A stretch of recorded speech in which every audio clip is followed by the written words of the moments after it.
ও দুনিয়ার মানুষ, যত পয়সাওয়ালা হও, যত শক্তি আর ক্ষমতাধর হও, খোদার কসম যদি 4 কাজ তোমার জিন্দেগিতে না হয় তাহলে তুমি ধ্বংসপ্রাপ্ত।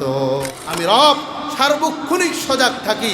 তোর সকাল আছে, তোর বিকাল আছে, তোর রাত আছে, তোর দিন আছে, তোর গভীর ঘুম আছে, তোর প্রাথমিক ঘুম আছে, কিন্তু আমি আল্লাহর দিন নাই, সকাল নাই, সন্ধ্যা নাই, আমি সব কিছু আমার জন্য বরাবর করে রেখে। যে কোনো মুহূর্তে আপনি অপরাধী যখন হিসাব করবেন মনে হবে আরে আমার তো অনেক অন্যায় হয়ে গেছে। না, কোনো সমস্যা নেই, কারণ আল্লাহ এমন এক দয়াময় মাবুদ, তিনি আমার আর আপনার উপরে এত দয়ালু। আল্লাহ তাআলা বলেন, ওয়া আনিবু ইলা রাব্বিকুম ওয়া আসলিমু লাহু মিন ক্বাবল আন ইয়াতিয়াকুমুল আযাব। ও বান্দা, চক্ষু তোর যতদিন পর্যন্ত মৃত্যু না দেখবে তার আগ মুহূর্তে যত পাহাড় সমান তোর গুনাহের তুই আমল নামা দেখতে পাস না কেন, শুধু ওই মুহূর্তে তুই আমি আল্লাহকে বল যে আল্লাহ আমার গুনাহ পাহাড় সমান হয়ে গেছে, আমাকে মাফ করে দে। আমি আল্লাহ তোর জন্য ওই পরিমাণ সময়টাই রেখে দিয়েছি। মৃত্যুর আগ মুহূর্তে কোনো মুহূর্তে আমি আল্লাহকে ডাকলে আমি আল্লাহ তোকে মাফ করে দিব। এজন্য আল্লাহ বলেন, আমি ঘুমে থাকি না। তুই বান্দা ঘুমাস, আমি ঘুমে থাকি না, আমি প্রতীক্ষায় থাকি তুই ঘুম থেকে কখন জাগ্রত হয়ে হঠাৎ আমাকে বলে উঠোস আল্লাহ, হঠাৎ কখন ডেকে উঠোস আল্লাহ, আমি তো গুনাহ করে ফেলেছি, আল্লাহ আমাকে মাফ করে দেন, আল্লাহ আমার যৌবন ধ্বংস হয়ে গেছে, তাই তুই ঘুমে থাকিস, আমি ঘুমেই থাকি না। লা তাখুযুহু সিনাতুন ওয়ালা নাওম, আমি রব সার্বক্ষণিক সজাগ থাকি।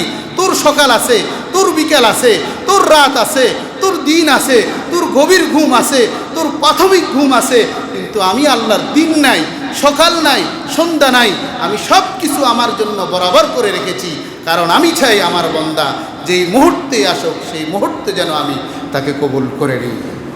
সুতরাং আমার কাছে সবচেয়ে বড় দামি হলো সময়। কি বলেন? সবচেয়ে আমার কাছে মূল্যবান সম্পদ হলো সময়। আল্লাহর নবীর সাহাবী হযরত আব্দুল্লাহ ইবনে মাসউদ বলেন যে আমার কাছে দুনিয়ার সবচেয়ে বেদনাদায়ক বিষয় হলো যে আমার একটা মুহূর্ত গিয়েছে নেক আমল ছাড়া, এটাই হলো আমার কাছে সবচেয়ে বড় বেদনার বিষয়। টাকা পয়সা আমার কাছে বেদনার বিষয় নয়, কোটি কোটি টাকার সম্পদ হাতছাড়া হোক বেদনার বিষয় নয়। আল্লাহর নবী বলেন ওই মানুষটার হায়াতটাই হলো দামি হায়াত, যার হায়াত বাড়তেছে আমলের সাথে, যার হায়াত বাড়তেছে আমলের সাথে, একটা দিনও বাড়ছে, আমল নামায় আমলও বাড়ছে, ওই মানুষটার হায়াত দামি। আর যার হায়াত বাড়ছে আমল বাড়ে নাই, ওর হায়াত তার জিন্দিগির বিড়ম্বনার কারণ হবে, আল্লাহর দরবারে সেই অপরাধীর পাল্লা তার বাড়ি হতে থাকবে। তাই যুবক ভাই, যৌবনটা পাইছো আর খুশিতে আর আনন্দে নেচে গে রাস্তায় কাটাবেন না, আল্লাহকে ধরেন, আল্লাহকে বুঝেন, আল্লাহকে বুঝার সময় হলো এটাই। এই জন্যই কবি বলেন, হো রাহি হ্যায় উমরে মিসলে বরফ কুন, হো রাহি হ্যায় উমরে মিসলে বরফ কুন, চুপকে চুপকে রফতে রফতে দম বদম।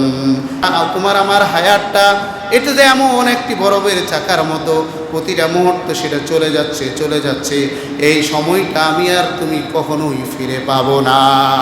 এই কথাটাকেই আল্লাহ তাআলা বুঝানোর জন্যই আল্লাহ সূরাতুল আসরটা নাজিল করে জনবন্দাকে বুঝাইলেন, ওয়াল আসরি ইন্নাল ইনসানা লাফি খুসর ইল্লাল্লাযীনা আমানু ওয়া আমিলুস সালিহাত ওয়া তাওয়াসাউ বিল হাক্কি ওয়া তাওয়াসাউ বিস সবরি।